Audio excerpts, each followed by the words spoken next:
fala é Valéria e sejam todos bem-vindos. Quem caiu de paraquedas no meu canal, inscreva-se e ative o sininho para receber notificação quando um conteúdo novo sair do forno. Obrigada! E vamos de Emanet, resumo do episódio 196 e prévia do episódio 197.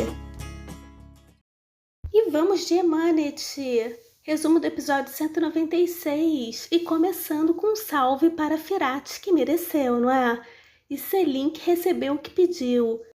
E o nosso imortal Yaman se livrou de partir deste plano sem curtir uma lua de mel bacana. Só não saberemos quando, porque quando Yaman está se recuperando de algum tiro ou facada, acontece o mesmo com Seher. Por isso ainda não sabemos quando e onde será. Se for na mansão, Yusuf também não permitirá. Selim disse que queria ser amado, mas as coisas não podem ser do jeito que a gente quer, menino. Yaman aliviado com sua familhinha enquanto Firat cuidava do Selim, mas como perdeu muito sangue e já estava no seu limite de resistência, Yaman começou um discurso de despedida, entregando seu legado e pedindo para Seher ser forte e tals.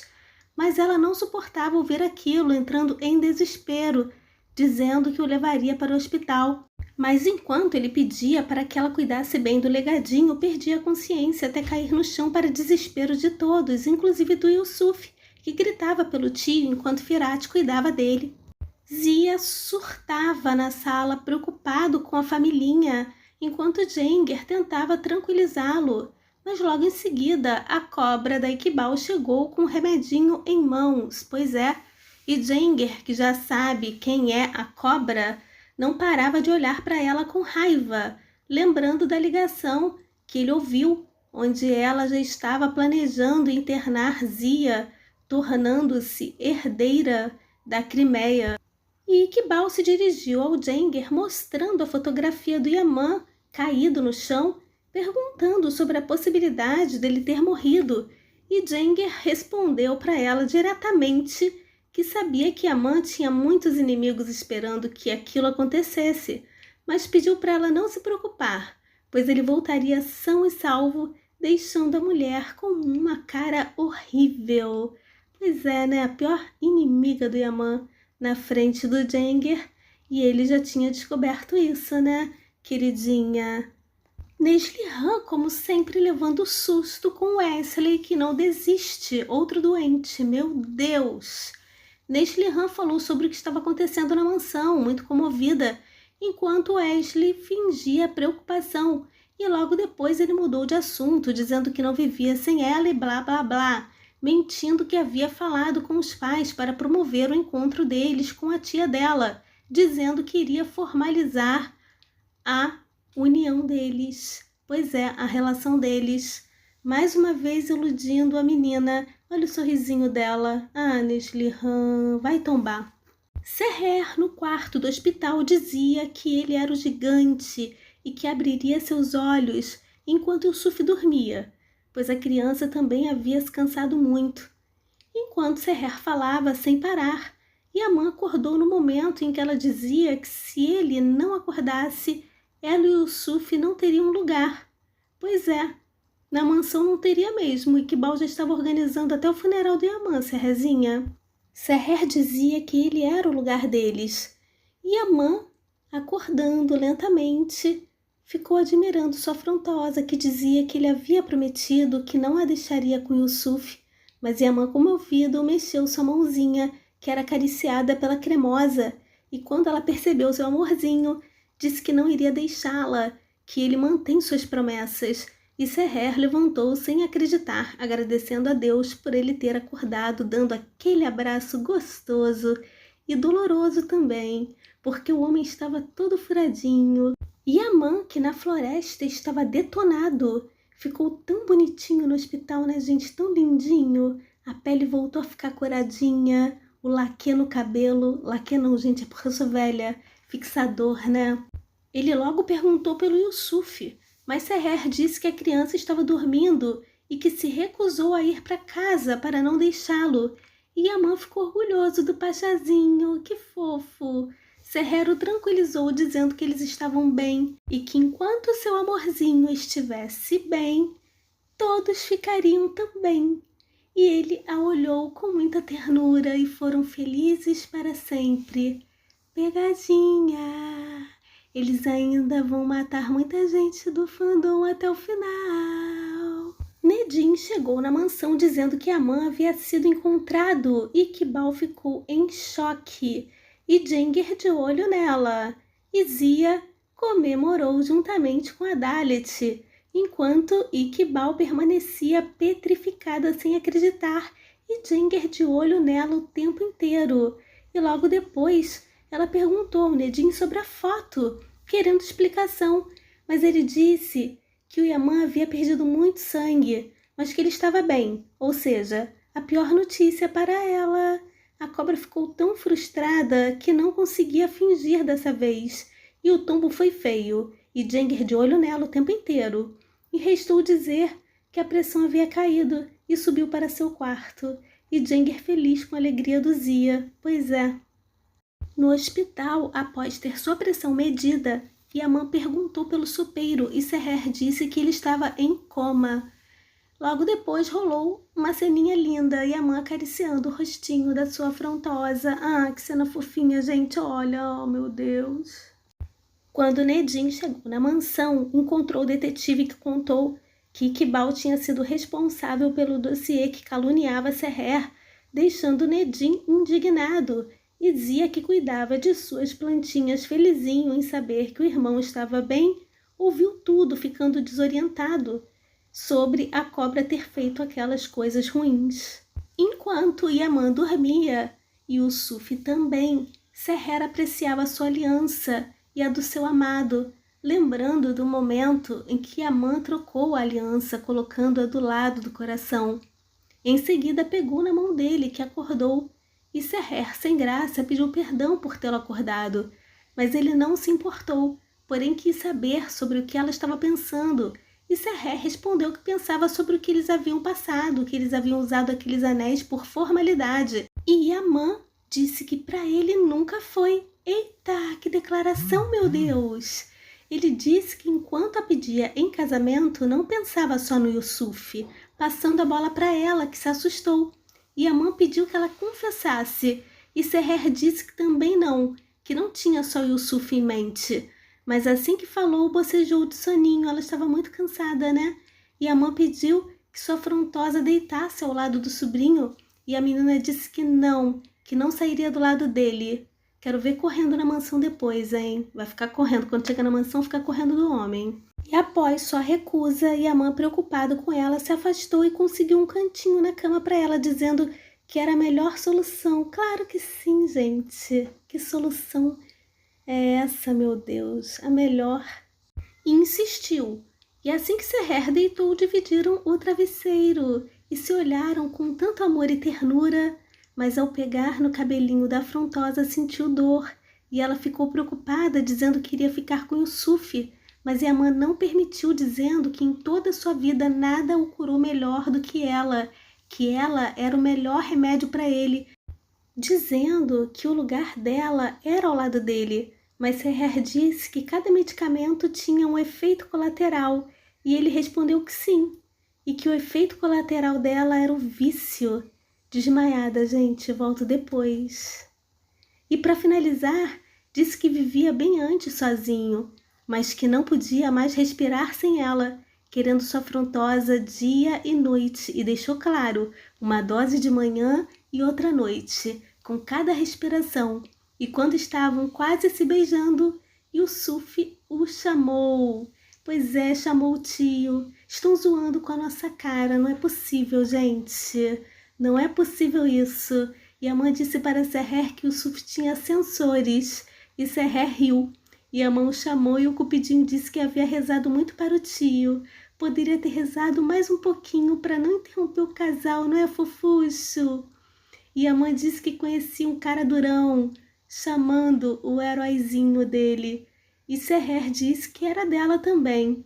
E a familhinha ficou apertadinha, juntinha, na cama do tio, gente. Que cena linda, né? E a mãe cheia de dor, mas felizinho. Eita! Eita! Zia na sala surtava com tudo que tinha ouvido sobre a sua cobrinha de estimação. Pois é, sofrendo demais o homem. Oh, meu Deus do céu!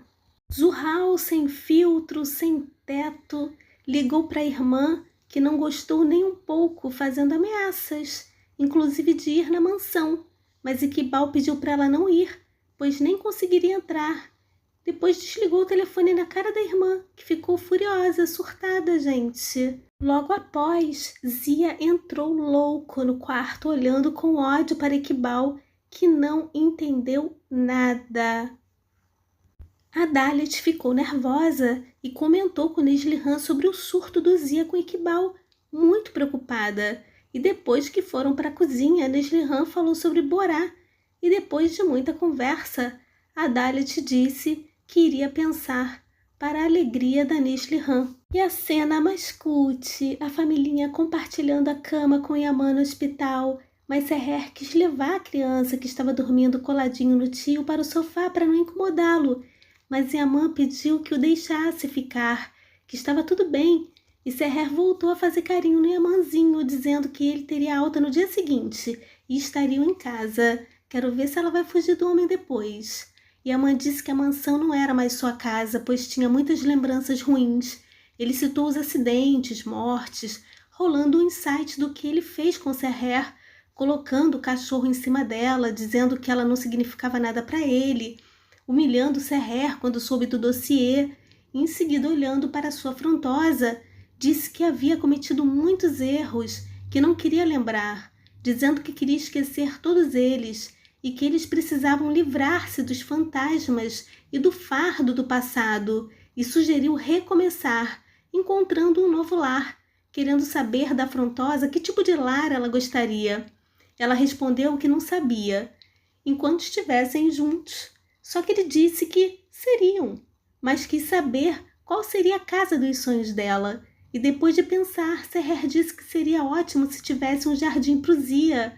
E Yaman disse que seria imperdível, dizendo que o Suf poderia jogar. Seherzinha se empolgou, dizendo que poderiam ter animais, que o Suf adorava cordeiros. Eita!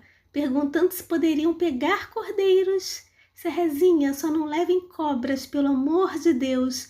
Leve toda a fauna para a nova mansão, menos cobras, repito. Yaman chegou à conclusão que estariam procurando uma fazenda. E olha que eu pensei o mesmo antes da fala do homem. Mas Seher disse que não queria algo tão grande quanto a mansão. Yaman quis saber o porquê, perguntando se não teriam convidados. E Seher respondeu, claro, que teria um quarto para eles. Yaman perguntou se um quarto sobrando seria o suficiente, e a ficha da menina não caía. E Seher, olhando com cara de paisagem, ouviu do Yaman que talvez teriam mais de um convidado. E Seher ainda no modo marcha lenta, o questionou sobre ter mais de um. Yaman cogitou 2, talvez 3. Eita, Seherzinha, se prepara, sem descanso, hein? O homem já não dorme. E agora querendo aumentar a familhinha? Yaman disse, olhando para Seher, que estava em transe. Ela estava em transe. Que dependeria do Yusuf e quantos irmãos ele iria querer. Seher ficou constrangidíssima, abaixando sua cabeça, e Yaman, para não deixá-la em uma posição desconfortável, mudou de assunto, perguntando se ela gostaria de patos também. Ave Maria, ajuda Seher, gente. Ela respondeu que queria ser legal, que o Yusuf adora patos, que ele adorava patos. Meu Deus, Seher marcha lenta. Seher brincava de ser enfermeira no quarto, e Yaman adorou, né? Porque ele acordou com ela grudadinho ali, ela estava vendo, parece que o soro, e ele ficou cheirando o cabelinho dela, e ela grudadinha nele, e ele acabou lembrando da lua de mel, né, gente? E já quer encher a nova casa de filhinhos. E o homem, mesmo furado, estava subindo pelas paredes, imaginando sua enfermeira. Eita, olha a fantasia. E eles vão ter que brincar sempre de médico mesmo, porque eles estão sempre degringolados, gente. Ou furado, ou baleado, ou cortado. Nossa, é impressionante. Olha só a cara dele para ela. Meu Deus, olha. E aí chegou o Nedim, né, com o Jenger. E a mãe e Seher descobriram tudo sobre a declaração falsa da Belgin para Iqbal não ser denunciada, e o Jenger aproveitou o ensejo para falar o que ele ouviu da Iqbal ao telefone com o advogado e que tudo que ela queria era o dinheiro, e disse que a cunhada dele era uma ótima atriz e que, em caso de mortes, sua intenção era trancar Zia em um hospital, tomando conta de tudo, deixando Yaman furioso querendo levantar, dizendo que havia confiado seu irmão àquela mulher. Mas Seher o tranquilizou, pedindo para ele se acalmar, que ele teria alta no dia seguinte e conversaria com ela depois. Zuhal aproveitou que um caminhão de carga estava indo para a mansão e se escondeu lá para poder entrar e falar com a irmãzinha dela, né? Ficou lá escondidinha no caminhão. Iqbal tentava a todo custo falar com seu capanga, mas não conseguia, e ficou preocupada, sobretudo com Yaman, que a mataria. Pois é. E quando estava no quarto, Zuhal entrou perguntando se a irmã estava indo para algum lugar. Afinal, Iqbal já estava vendo suas joias. E quando viu a irmã, ficou surpresa, pois nem sabia que Zuhal havia saído da prisão. Zuhal disse que a irmã achou que ela nunca iria voltar, que aquelas paredes iriam protegê-las, mas que naquele momento elas estavam frente a frente, e Iqbal pediu que a irmã deixasse de fazer drama com aquela ideia de vingança, e Zuhal disse que uma hora Zia poderia entregá-la. Iqbal disse que o homem desapareceu e que se a mão o encontrasse, iria descobrir tudo o que elas fizeram, e Zuhal disse que a Iqbal tinha feito. Zuhal disse que foi usada como uma isca e que ela tinha pago o preço. Iqbal disse que entendia e que havia sido desagradável. E Zuhal perguntou se ela estava brincando, pois ela tinha ido para a cadeia e que tinha sido traída pela pessoa que ela mais confiava. E que por causa da Iqbal ela foi torturada todos os dias e não deixava Iqbal falar. E disse que o pior foi que até os inimigos tiveram pena dela, menos a irmã, e que ela não teria pena da Iqbal, mostrando o pendrive e perguntando para a cobra o que era aquilo, dizendo para a irmã que era o bilhete dela para o inferno, com a gravação da época em que foi sequestrada e que continha tudo o que ela tinha feito e que iria entregar para o Yaman. Iqbal perguntou se a irmã havia tomado seu remédio, dizendo que a irmã estava falando loucuras, e Zuhal falou que estava doida mesmo e que ficou daquele jeito por conta do egoísmo, e falou que Iqbal pagaria por todo o sofrimento dela. E Iqbal disse que Yaman iria queimá-las e destruí-las, mas Zuhal disse que já estava destruída e queimada e que era a vez da irmã. E quando saiu do quarto, Iqbal pegou Zuhal pelo braço, dizendo que Yaman não estava lá, estava no hospital, e Zuhal disse que iria para o hospital. E Iqbal começou a brigar, querendo o pendrive, e dizia que a irmã estava sendo irracional, mas Zuhal disse que não iria falar mais nada, e Iqbal falou que Yaman iria matá-la, e Zuhal disse que não eram mais irmãs, mas Iqbal prometeu matar Zuhal, entrando em uma luta corporal, quando Iqbal caiu do mezanino morrendo, e Zuhal desesperada pedindo para a irmã acordar, dizendo que havia matado a irmã, e assim terminou o episódio, gente. Iqbal morrendo. Quem esperava que Iqbal morreria agora? Não pagou por nada do que fez. E assim terminou o episódio, a Zuhal desesperada, né, querendo que a irmã acordasse, abrisse os olhos. E foi o fim da Iqbal, gente, o mesmo fim que a Kevser teve, e não pagou por nada. E agora vamos esperar os novos inimigos do Yaman na segunda temporada. Ai, meu Deus do céu. Vamos lá, gente. E vamos de prévia do episódio 197. Yaman recebe a notícia da morte da Iqbal ainda no hospital e sem acreditar. Zia surta diante do corpo da mulher. Diante do Yaman, Zia lembra que Iqbal caiu como Kevser e que ela mereceu. Será que responsabilizarão Zia, gente? Afinal, a Dalit o viu surtar com ela no mesmo dia, né? Poucas horas antes. E chegou a conversar com a Nesli Han, muito nervosa, né? Ela estava muito nervosa, a Dalit. E a mãe, sem dó, assim como o fandom inteiro, dirá que ela será enterrada assim como o nome e tudo o que ela fez. E Jenger ligará para Zuhal para informar, né, sobre a morte da irmã. Só que ela vai ficar desesperada, né, achando que descobriram, que desconfiaram dela, mas eu acho que não. E a Manit é assim, né, gente? E amanhã tem mais. Pois é. Pessoal, obrigada pela visita. Deixem comentários, joinha, que eu amo para fortalecer e divulgar o canal. E um forte abraço. E até o próximo vídeo. Bye, bye.